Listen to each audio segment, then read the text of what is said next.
So I also had somebody asking about question 9. I can't dual screen this. It works better if I use this on the board, so you'll need to have this question up as I talk you through it. Okay, so we've got a snooker ball of mass 200 grams hitting a cushion of a snooker table at right angles with a speed of 14 meters per second. It's saying right angles just so it makes clear that we don't have to do any trigonometry on this. It's just that the forces are, the vectors of the forces are directly opposite to each other.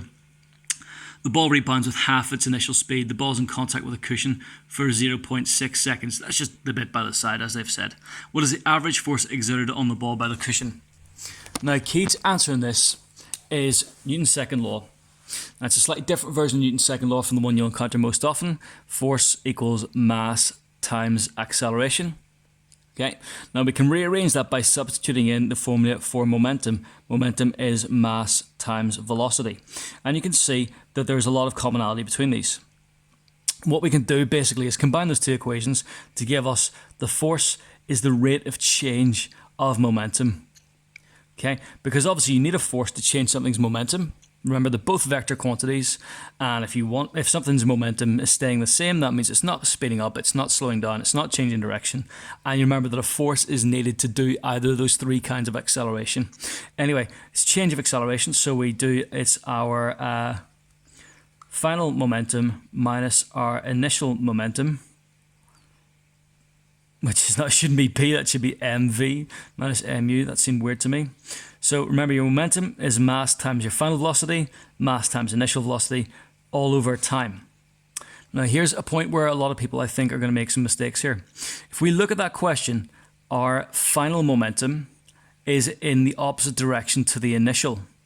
Now, where you put that negative sign doesn't really affect your answer, okay? So we just go across to here. So our final momentum is, let's see, so that's mass, 200 grams, so 0.2 times by, let me see, -7, okay? Put that in brackets, and then we subtract our initial momentum, which is 0.2 times 14. And then we divide that by the amount of time taken, 0.6 seconds. So 0.2 times -7 is going to give us -1.4 minus 0.2 times 14. Is that right? 0.2 times -7? Yeah, I think so. 0.2 times 14, which is going to give us 2.8 divided by 0.6.